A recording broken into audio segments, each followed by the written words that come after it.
OPS வெளியில் போனதுக்கும் அண்ணாமலை தான் காரணம். இப்போ தினகரன் வெளியில் போனதுக்கும் அண்ணாமலை தாங்க காரணம். செங்கோட்டையன் வந்து எடப்பாடி பழனிசாமி எதிர்த்து பேசுகிறாரு, அதுக்கும் அவர் தாங்க காரணம். இவங்களையெல்லாம் இயக்கிறதே வந்து அண்ணாமலை தான், தெரியுமா உங்களுக்கு? இப்படித்தான் சமூக வலைதளங்களில் தொடர்ச்சியாக வந்து பேசப்பட்டு கொண்டிருக்கிறது. என்ன நடந்தாலும் வந்து அதுக்கு அண்ணாமலை தான் காரணம் அப்படின்னு சொல்கிறத வந்து ஒரு ஃபேஷனாகவே ஆக்கிட்டாங்க. இப்போ சமீபத்தில் வந்து சென்னையில் நிர்மலா சீதாராமன் அவர்கள் கலந்து கொண்ட ஒரு கூட்டம் நடந்தது. அந்த கூட்டத்தில் நிர்மலா சீதாராமன் அவர்கள் அண்ணாமலையை விமர்சித்ததாக ஒரு செய்தி வந்தது. அது என்ன நடந்தது ஏது நடந்ததுன்னு யாருக்கும் தெரியாது. ஆனால் அவர்கள் விமர்சித்தார்கள் அப்படிங்கிற செய்தி வந்தது. இது தொடர்பாக அண்ணாமலை அவர்களிடமும் கேள்வி கேட்கப்பட்டது. நிர்மலா சீதாராமன் அவர்கள் உங்களை விமர்சித்ததாகவும் உங்கள் கட்சியிலேயே உங்களை விமர்சிக்கிறார்களே அப்படிங்கிற அந்த துணை கேள்வியோடு சேர்த்து கேட்கப்பட்ட போது அண்ணாமலை அவர்கள் அதை மறுக்கலை. கட்சின்னு இருந்தால் அப்படி தாங்க இருக்கும், 4 பேர் நல்லது சொல்லுவாங்க, 4 பேர் கெட்டது சொல்லுவாங்க, எதிர்த்து பேசுவாங்க, இதுலையெல்லாம் வந்து நம்ம இதையெல்லாம் வந்து பெருசுப்படுத்த வேண்டியதில்லை அப்படின்னு சொல்லிட்டு அவர் கடந்து போயிட்டார். இப்போ உண்மையிலேயே வந்து நிர்மலா சீதாராமன் அவர்களுக்கு அண்ணாமலை மேலே கொஞ்சம் கோபம் இருக்கா, அவங்க வந்து உண்மையிலேயே விமர்சித்தாங்களா அப்படிங்கிறது நம்மளுக்கு தெரியல. அது வந்து பாஜகவோட உட்கட்சி பிரச்சனை. இந்த பிரச்சனைகள்லாம் எடுத்துக்கிட்டிங்க அப்படின்னா தினகரன் வெளியில் போனது, ஓபிஎஸ் வெளியில் போனது, இப்போ செங்கோட்டையன் வந்து எடப்பாடி பழனிசாமிக்கு எதிராக பேசுவது, இதையெல்லாம் வந்து இயக்குவதே அண்ணாமலை தான். அமித்ஷா சொல்லித்தான் அண்ணாமலை இதெல்லாம் செய்கிறாரு. கொஞ்சம் கூட லாஜிக்கே இல்லாமல் இதையெல்லாம் வந்து இவங்க தொடர்ச்சியாக பேசிக்கிட்டே இருக்காங்க. இதெல்லாம் ஏன் பேசப்படுது அப்படின்னா தொடர்ச்சியாக இங்கே வந்து அதிமுகவை காப்பாற்றணும். அதாவது இங்கே பாஜக எதிர்ப்புங்கிறது தான் வந்து மிக முக்கியம். அதை வந்து எந்த காரணத்தை கொண்டு விட்டு கொடுக்கக்கூடாது. அது வந்து அதிமுகவுக்கு சாதகமாக இருந்தாலும் அதே அந்த பாஜக எதிர்ப்பை இங்கே செய்து கொண்டே இருக்க வேண்டும். அதுதான் வந்து இங்கே முக்கியம். அப்படிங்கிறதுனால இங்கே என்ன பண்ணுறாங்க, 2017 அதிமுக கட்சிக்கு பாஜக எத்தனையோ விதங்களில் உதவி இருக்கிறது. அதற்கு பிறகு இந்த 2021 ஓபிஎஸ் சிபிஎஸ் அந்த பிரிவு வந்த போதிலிருந்து தொடர்ச்சியாக என்ன நடந்தாலும் அதிமுகவில் என்ன நடந்தாலும் அதற்கு காரணம் பாஜக தான் அப்படின்னு தொடர்ச்சியாக பேசிக்கிட்டே இருக்காங்க. அதை வந்து யாரும் நிறுத்துறதே இல்லை, அதற்கு யாரும் வந்து ஆதாரமும் கேட்கறதே இல்லை. பேசி பேசி ஒரு விஷயத்தை உண்மையாக்குகிறார்கள். இதுதான் நடந்திருக்கு. இத்தனைக்கும் எத்தனையோ தடவை சொல்லிட்டாங்க, நாங்கள் வந்து அதிமுகவோட உட்கட்சி பிரச்சனையில் நாங்கள் தலையிடுறதில்லை அப்படின்னு எத்தனையோ தடவை சொல்லிட்டாங்க. இல்லை அதிமுக தரப்பிலிருந்து பாஜக எங்களுடைய கட்சி பிரச்சனையில் தலையிடுகிறது அப்படின்னு யாராவது சொன்னாங்களான்னா அவங்களும் சொல்லவே இல்லை. ஆனாலும் இந்த பிரச்சாரம் தொடர்ச்சியாக நடந்துக்கிட்டே இருக்கும். அதிமுகவில் ஏதோ ஒரு பிரச்சனையா உடனே பாஜக மேலே தூக்கி பழி போடும். அப்படி பழி போடுவதன் மூலமாக உண்மையிலேயே அதிமுகவில் அந்த பிரச்சனைக்கு காரணமானவர்களை காப்பாற்றுவது தான் இவர்களுடைய நோக்கம். அதிமுகவை அந்த இடத்துல காப்பாற்றியாச்சு, பாஜகவுக்கு எதிரான ஒரு அரசியலையும் இங்கே செஞ்சாச்சு. இப்போ அந்த பாஜக அப்படிங்கிறது போய் அந்த இடத்துல வந்து அண்ணாமலையை கொண்டு போய் நிறுத்துறாங்க. என்ன நடந்தாலும் இன்னைக்கு அண்ணாமலை தான் காரணம். ஏன்னா அண்ணாமலை தலைவர் பதவியிலிருந்து விலகிட்டாரு. அவர் விலகி 5 மாதம் ஆயிடுச்சு. இந்த 5 மாதத்துலேயே அவரை பற்றி எத்தனை வதந்தி செய்திகள் வந்தது அப்படிங்கிறத நீங்கள் கணக்கு போட்டு பாருங்கள். அவர் தலைவர் பதவியில் இருக்கிற போதும் இதே மாதிரி தான். அவர் வந்து டெல்லி கிளம்புகிறார் அப்படின்னா மோடியும் அமித்ஷாவும் அண்ணாமலைக்கு நோட்டீஸ், அண்ணாமலையின் செயல்பாடுகளில் அதிருப்தி, அண்ணாமலையை தலைவர் பதவியிலிருந்து நீக்கப் போகிறார்கள். இதெல்லாம் எப்போ? 2024 நான் சொல்கிறேன். அந்த மாதிரி எத்தனை செய்திகள் அண்ணாமலையை பற்றி தொடர்ச்சியாக வதந்திகளை இவங்கெல்லாம் பரப்பியிருக்காங்க. இப்போ தலைவர் பதவி விலகினதுக்கு அப்புறமா அண்ணாமலை வந்து மத்திய அமைச்சராக போகிறார், இணை அமைச்சராக போகிறார், வேறு பெரிய பொறுப்பு கொடுக்க போகிறாங்க, அவரை வேறு மாநிலத்துக்கு அனுப்ப போகிறாங்க. அண்ணாமலை மேலே அமித்ஷாவும் மோடியும் அதிருப்தியில் இருக்கிறார்கள். அதனால தான் அவர் வந்து பதவியை விட்டு விலக்கினாங்க. எத்தனை வதந்திகள். ஆனால் இது எதுக்குமே பதில் சொல்லாமல் அவர் விலகிட்டார்.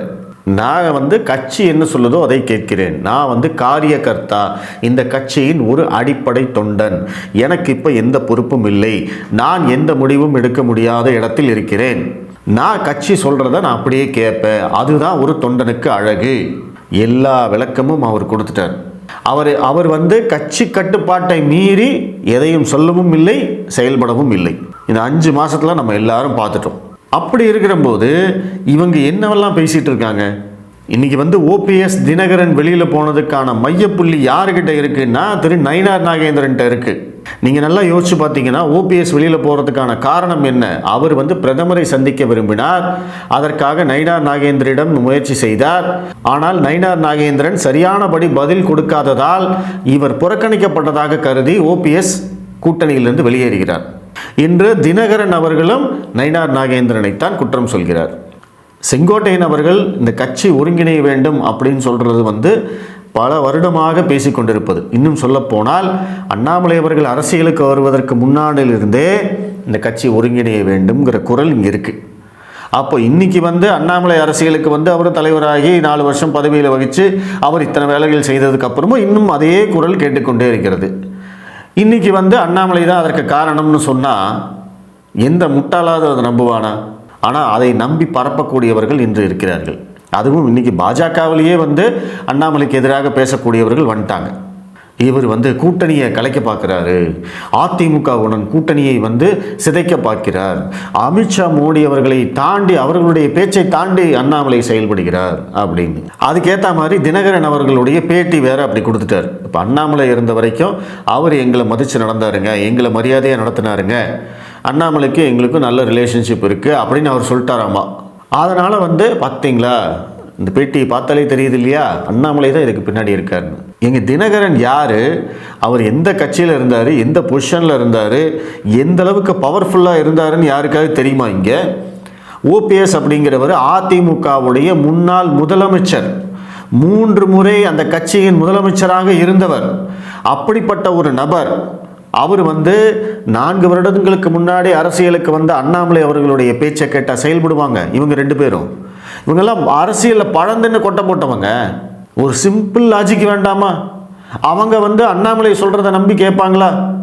ஏங்க மோடி அமித்ஷா சொல்கிறதே இவங்கெல்லாம் கேட்க மாட்டேங்கிறாங்க. எல்லாம் ஒன்றா இருங்க அப்படின்னா கேட்க மாட்டேங்கிறாங்க. இல்லை வந்து அண்ணாமலை சொல்கிறத இவங்கெல்லாம் கேட்டாங்களாமா? இப்போ உண்மையிலேயே தமிழக பாஜகவில் என்ன நடந்துக்கிட்டு இருக்குது, அதிமுகவில் என்ன நடந்துக்கிட்டு இருக்குது அப்படின்னா, இன்றைய அதிமுக எடப்பாடி பழனிசாமியை பொறுத்த வரைக்கும் அவருக்கு ஜெயிக்கணும் அப்படிங்கிற எண்ணம் எதுவும் இல்லை. அவர் எழுச்சி பயணம் போகிறாரு, அவர் வந்து மக்களை சந்திக்கிறார், மக்கள்கிட்ட எழுச்சி இருக்குது, இதெல்லாம் ஓகே. ஆனால் ஜெயிக்கணும்னு நினைக்கிறவங்க தான் நம்ம எங்கே யார் ஆதரவு கொடுத்தாலும் அதை ஏற்றுக்கொள்வதற்கு தயாராக இருப்பாங்க. இதே தினகரன் 1 மாதத்துக்கு முன்னாடி அதிமுகவை ஏற்றுக்கொள்வதில் எங்களுக்கு பிரச்சனையும் இல்லை, அதிமுகவினர் விரும்பினால் அவர்கள் அழைத்தால் நான் அவர்களுக்காக பிரச்சாரம் செய்வேன், எடப்பாடி பழனிசாமியை முதல்வராக ஏற்றுக்கொள்வதற்கும் பிரச்சனை இல்லை அப்படிங்கிற எல்லாத்தையும் அவர் பேசினார். அப்போ அவர் பேசினதுக்கு அப்புறமா அதிமுக இப்போது இந்த கூட்டணி தலைமை அப்படின்னு சொல்லிக்கிறாங்க இல்லையா, தமிழகத்தில் வந்து அதிமுக தலைமையில் தான் தேசிய ஜனநாயக கூட்டணி அப்படின்னு பெருமை பேசிக்கிறாங்க இல்லையா, அப்படி தலைமையாக இருக்கக்கூடிய எடப்பாடி பழனிசாமி இந்த கூட்டணி கட்சிகளை எல்லாம் வந்து அரவணைக்கிறதுக்கு என்ன செஞ்சார்? ஒன்றுமே செய்யலை.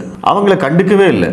அவங்களுக்கு நம்ம கூட்டணியில் இருக்கோமா இல்லையா, இவங்க என்ன பண்ணுறாங்க ஏது பண்ணுறாங்க, நம்மளை எதுக்குமே கலந்துக்க மாட்டேங்கிறாங்களே அப்படிங்கிற அந்த ஒரு சந்தேகம் அவங்களுக்கு வந்துருச்சு. ஏன்னா தினகரனும் ஓபிஎஸோ அதிமுகவினரை பார்த்து கேள்வி கேட்க முடியாது, எடப்பாடியை பார்த்து கேள்வி கேட்க முடியாது. அவங்க பாஜகவோட தேசிய ஜனநாயக கூட்டணியில் தான் இருக்காங்க. அப்போ அவங்க பாஜகவை பார்த்து தான் கேள்வி கேட்க முடியும். பாஜகவில் இன்னைக்கு இங்கே கான்டாக்ட் பர்சன் யார்? மாநில தலைவர் நயினார் நாகேந்திரன். அவரை தான் இவங்க கான்டாக்ட் பண்ணியிருக்காங்க. ஆனால் தமிழக பாஜகவுடைய நிலைமை என்ன? அவர்கள் ஒட்டுமொத்தமாக அதிமுகவுடன் இணக்கமாக செயல்படுவது, அதிமுக மட்டும் நம்மளுக்கு போதும், அதிமுகவை கோபப்படுத்தும் விதமாக அல்லது எடப்பாடி பழனிசாமியை கோபப்படுத்தும் விதமாக சங்கடப்படுத்தும் விதமாக நம்ம எதையுமே செய்யக்கூடாது. அதிமுகவுக்கு 2ஆம் நிலையில் நம்ம இருந்தால் போதும், சத்தம் போடாமல் இருந்துக்கலாம், ஒன்றும் பிரச்சனை இல்லை அப்படிங்கிறது தான் இன்றைய மாநில தலைவர், இன்றைக்கு இருக்கக்கூடிய மாநில தலைவரை சுற்றி இருக்கக்கூடிய நிர்வாகிகள், கட்சி தலைவர்கள், 2ஆம் கட்ட 3ஆம் கட்ட தலைவர்கள் அத்தனை பேரோட எண்ணமும் இதாக தான் இருக்குது. சரி, இந்த எண்ணம் அவங்களுக்கு எதுக்கு இருக்கணும் அப்படின்னா ஒரு சிம்பிள் லாஜிக். இப்போ பாஜக அதிமுக கூட்டணி வச்சாச்சு, பாஜகவுக்கு குறைந்தபட்சம் ஒரு 20-25 சீட்டாவது கிடைக்கும் அப்படின்னு சொல்கிறாங்க. பட் என்னை பொறுத்த வரைக்கும் அது தப்பு, அது பத்தாது, அதை விட அதிகமாக தான் வாங்கணும்னு நான் இப்போவும் சொல்லிக்கிட்டே இருக்கேன். குறைந்தபட்சம் அப்படிங்கிற வார்த்தையும் நான் பயன்படுத்துகிறேன். ஒரு 25 சீட்டு கிடைக்குதுன்னு வச்சுக்கோங்களேன். நயினார் நாகேந்திரன் மாநில தலைவராக இருக்கார், அவரை சுற்றி இருக்கிறவங்களுக்கு தான் பெரும்பாலும் வாய்ப்புகள் கிடைக்கும். அப்படி கிடைச்சதுன்னா இவர்கள் எல்லாம் எம்எல்ஏ ஆவதற்கு அதிமுகவுடைய தயவு தேவை.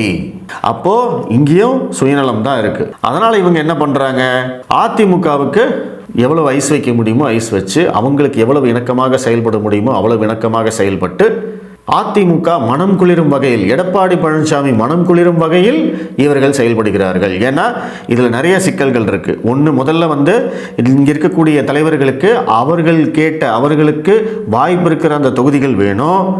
அது கிடைச்சதுக்கு அப்புறமா அந்த தொகுதியில் ஜெயிக்கிறதுக்கு அதிமுகவுடைய உதவி வேண்டும். அதிமுகவினர் முழு மனதுடன் அவர்களுக்கு வேலை செய்ய வேண்டும். அப்பதான் இவங்க எம்எல்ஏ ஆக முடியும். அப்போ இதற்கு என்ன வேண்டும், அதிமுகவை மனம் குளிர வைக்க வேண்டும், எடப்பாடி பழனிசாமியை காக்கா பிடிக்க வேண்டும். அப்படிங்கிறது தான் இன்னைக்கு எண்ணமாக இருக்கிறது. இதற்கு என்னங்க ஆதாரம் அப்படின்னு கேட்டிங்கன்னா, இவங்களுடைய செயல்பாடுகள் தான் இதற்கு ஆதாரமாக இருக்குது. அப்போ இவங்க அந்த அளவுக்கு அதிமுகவோட நெருக்கத்தை காட்டும் போது தினகரன் ஓபிஎஸ்க்கு அவங்க கைவிட்ட மாதிரி அவங்க நினச்சிக்கிறாங்க. அப்போ நம்ம என்ன பண்ணுறது? சரி, ஒருவேளை இவங்க இணக்கமாயிட்டு நாளைக்கு எடப்பாடி பழனிசாமி பேச்ச கேட்டுட்டு நம்மளை கழட்டி விட்டுட்டாங்கன்னா நம்ம என்ன பண்ணுறது? வேண்டாம், நம்ம இப்போவே விலகலாம், நம்ம பாஜகவுக்கு அதிமுகவுக்கு ப்ரெஷரை போடலாம், நம்மளுக்கு இன்னொரு ஆப்ஷன் இருக்குன்னு காட்டலாம் அப்படின்னு அவங்க முடிவு பண்ணியிருக்காங்க. இதுதான் ஹோல் சினாரியோ. இப்படி தான் இருக்க முடியும். அண்ணாமலை அவர்களுடைய பேட்டியும் அதை தான் காட்டுது. அண்ணா கொஞ்சம் பொறுமையாக இருங்க, இப்போ உடனே அவசரப்பட்டு முடிவெடுக்காதீங்கன்னு அவர் எல்லாமே சொல்கிறார். இப்போது பாஜக கூட்டணிக்கு ஓபிஎஸும் தினகரனும் என்ன பண்ணாங்கன்னா நிபந்தனையற்ற ஆதரவு கொடுத்தாங்க. அதை நல்லா புரிஞ்சுக்கணும். தினகரன் தேசிய ஜனநாயக கூட்டணிக்கு உள்ளே வரும்போது எனக்கு சீட்டு கூட வேணாம்ப்பா, நான் வரேன், மோடி பிரதமர் ஆகணும்னு சொல்லித்தான் அவர் வந்ததாக அண்ணாமலையும் சொல்கிறார், தினகரனும் சொல்கிறார். ஓபிஎஸும் பெருசாக டிமாண்ட் வைக்கல. அவர் கேட்ட ஒரே டிமாண்டு, நான் என்னுடைய சொந்த சின்னத்தில் தான் நான் போட்டியிடுவேன் அப்படின்னு சொன்னது. அப்போ அந்த கூட்டணிக்கு இவர்கள் இருவரும் நிபந்தனையற்ற ஆதரவு கொடுத்திருக்கிறார்கள். இப்போ அதிமுகவும் அந்த கூட்டணியில் இருக்கிற போது அதே மாதிரி நிபந்தனையற்ற ஆதரவை நம்ம கொடுக்கக்கூடாது. அப்படி கொடுத்தா நம்மளை ஏமாத்திடுவாங்க, நம்ம ஏமாந்துருவோம். அந்த மாதிரி நிபந்தனையற்ற ஆதரவு கொடுக்கக்கூடிய தகுதி அதிமுகவுக்கு கிடையாது. அதனால நம்ம வெளியில இருக்கலாம், வெளியில இருந்து நம்மளுடைய டிமாண்டை ஏற்றிக்கலாம், ஏற்றினதுக்கு அப்புறமா உள்ள வரலாம். அப்படிங்கிறது தான் இங்கே நான் புரிஞ்சுக்கிறது. இதுக்கு அண்ணாமலையெல்லாம் எந்த விதத்திலையும் காரணமே இல்லை. அண்ணாமலை தான் காரணம். அண்ணாமலையை யார் இயக்குகிறார்கள் என்றால் திமுக ஸ்டாலினுடைய மாப்பிள்ளை சபரீசன் தான் அண்ணாமலையை இயக்குகிறார். என்ன கதை இதெல்லாம்? கேட்குறவன் கேனையனாக இருந்தால் எதை வேணாலும் சொல்லலாமா? தினகரன்லாம் திமுக இருக்கிற திசை பக்கம் கூட போக மாட்டார். அவருடைய கட்சி பேரே பார்த்தீங்கன்னா அம்மா மக்கள் முன்னேற்ற கழகம். அப்படிப்பட்ட ஒரு நபர். ஓபிஎஸ் ஸ்டாலினை போய் சந்தித்ததே ஒரு மிகப்பெரிய தவறு அப்படின்னு திரும்ப திரும்ப சொல்லிக்கிட்டே இருக்கோம். இங்கே 4 வருடமாக திமுக எதிர்ப்பு அரசியலை மிக முக்கியமாக முன்னெடுத்து செய்து கொண்டிருந்த ஒரே நபர் அண்ணாமலை. இவங்க எல்லாரும் சேர்ந்து என்ன பண்ணுறாங்க, அந்த அண்ணாமலை திமுகவுடைய கையால் திமுகவோட மறைமுக கூட்டணி வச்சிருக்காரு அப்படிங்கிறாங்க. அமித்ஷாவும் மோடியும் திமுகவோட கூட்டணி வச்சிருக்காங்க, அண்ணாமலை தனியாக திமுகவோட கூட்டணி வச்சிருக்காங்க. எதை சொன்னாலும் நம்புறதா? நீங்கள் எதை சொன்னாலும் நம்புற மாதிரி இருந்ததுன்னா இப்படி தான் என்ன வேணாலும் சொல்லுவாங்க அவங்கெல்லாம். இதே நெரேட்டிவை தான் கூட்டணி வருவதற்கு முன்னாடி அதிமுக பயன்படுத்தியது. பாஜகவும் திமுகவும் கள்ளக்கூட்டணி, அண்ணாமலை திமுகவோட கள்ளக்கூட்டணி வைத்திருக்கிறார் அப்படின்னு. இதே நெரேட்டிவை தான் தாவேகா விஜய் அவங்க பயன்படுத்துகிறாங்க. ஆதவ அர்ஜுனா இதே தான் சொல்கிறாரு. அண்ணாமலை திமுகவுடைய கையால் இன்னைக்கு அண்ணாமலையவே வளைச்சிட்டாங்க திமுக அப்படின்னு அவர் பேசிக்கிட்டு இருக்கார். அப்போ இவங்களுக்கு எல்லாத்துக்குமே என்னென்னா, அண்ணாமலையை எப்படி எதிர்கொள்வது, எப்படி அவருடைய அந்த கிரெடிபிலிட்டியை குறைப்பது, எப்படி அவருடைய நம்பகத்தன்மையை குறைப்பது அப்படின்னா இவங்களுக்கு எந்த காரணமும் இல்லை. அதனால தான் பொய் மேலே பொய்யா சொல்லிக்கிட்டே இருக்காங்க. எல்லாமே சர்க்கம்ஸ்டன்ஷியல் எவிடன்ஸ். பார்த்தீங்களா, இது இப்படி நடக்குது, அதனால தான் நான் சொன்னேன்ல, இதுதான் காரணம். தினகரன் பார்த்தீங்களா அண்ணாமலை பேரை சொல்கிறாரு, அண்ணாமலை தான் அவருக்கு பின்னாடி இருக்காரு. பார்த்தீங்க, அமித்ஷா அண்ணாமலையை பார்க்கல, பார்த்தீங்களா, அண்ணாமலை மேலே அவங்களாம் கோபமாக இருக்காங்க. மோடி அண்ணாமலையை பார்க்கல, மோடி பயங்கர கோபமாக இருக்கார் அண்ணாமலை மேலே. இப்படியே ஒவ்வொன்றா நடக்கிற செயல்களை காட்டி அதற்கு ஒரு அர்த்தம் கற்பித்து அந்த அர்த்தத்தை அண்ணாமலை மீது சுமத்தி அவர் மேலே ஒரு படியை போட்டு இதையே திரும்ப திரும்ப திரும்ப ரொட்டேஷனில் செஞ்சுக்கிட்டு இருக்காங்க. சரி, அண்ணாமலை மேட்டர் ஒரு பக்கம் இருக்கட்டும். இன்றைக்கி தமிழக பாஜகவுடைய நிலைமை என்ன, அதிமுகவுடைய நிலைமை என்ன அப்படிங்கிறத பற்றி நம்ம கண்டிப்பாக பேசணும். அதற்கு முன்னாடி அடிப்படையாக ஒரு கேள்வி இருக்குது. அமித்ஷா வந்து அதிமுக தலைமையில் கூட்டணி அப்படின்னு அவங்க முடிவு பண்ணியிருப்பாங்க. ஆனால் அதிமுகவை மீறி நம்ம செயல்படக்கூடாது, எடப்பாடி பழனிசாமிக்கு அடிமையாக நாங்கள் செயல்பட வேண்டும் அப்படிங்கிறதெல்லாம் வந்து அமித்ஷா சொல்லியிருக்க மாட்டார். இங்கே இருக்கிற கட்சிக்காரங்க தான் அப்படியான ஒரு முடிவை எடுத்திருக்கிறார்கள். காரணம் அவர்களுடைய சுயநலம். அப்போ இந்த விஷயமெல்லாம் அமித்ஷாவுக்கு தெரியுமா தெரியாதா? மோடிக்கு தெரியுமா தெரியாதா? அவங்க இதை விரும்புகிறாங்களா? இங்கே நிர்மலா சீதாராமன் வந்துட்டு போனாங்களே, அவங்க இதை விரும்புகிறாங்களா? இந்த மாதிரி நிறைய கேள்விகள் இருக்குது. இதை பற்றியும் நம்ம தொடர்ச்சியாக பேசுவோம். இப்போதைக்கு ஓபிஎஸ் மற்றும் தினகரன் அவர்கள் வெளியேறுவதற்கு காரணம் வந்து நயினார் நாகேந்திரன் மற்றும் தமிழக பாஜகவுடைய செயல்பாடுகள் தான் அப்படிங்கிறத நீங்கள் புரிஞ்சிருப்பீங்கன்னு நம்புகிறேன். அவங்க இன்றைக்கி வெளியில் போயிருக்கிறதுக்கான காரணம் அவர்களுடைய டிமாண்டை ஏற்றிக்கணும். நம்ம வந்து ஒன்றுமே இல்லாமல் நிபந்தனையற்ற ஆதரவை நம்ம இந்த கூட்டணிக்கு கொடுக்க முடியாது. அதிமுக ப்ளஸ் பாஜக கூட்டணி, நயினார் நாகேந்திரன் தலைமையிலான இந்த கூட்டணிக்கு நம்ம நிபந்தனையற்ற ஆதரவை கொடுக்க முடியாது அப்படிங்கிற ஒரு காரணத்துக்காகத்தான் அவங்க இப்போ வெளியில் போயிருக்காங்க. ஸோ கண்டிப்பாக வந்து அவங்களுக்கு வேறு ஆப்ஷன் கிடையாது. டிசம்பர் ஜனவரியில் கண்டிப்பாக அவங்கள அமித்ஷா அவர்கள் உள்ளே கொண்டு வந்துடுவார் அப்படிங்கிறது தான் என்னுடைய கணிப்பாக இருக்கிறது. என்ன நடக்குது அப்படிங்கிறத நம்ம பொறுத்திருந்து பார்ப்போம். ஆனால் இங்கே நடக்கக்கூடிய அந்த சம்பவங்களை மறைத்து இங்கே அண்ணாமலை மேலே பொய்யான ஆதாரமற்ற குற்றச்சாட்டுகளை வைப்பவர்களுக்கு கடுமையான கண்டனங்கள். நன்றி.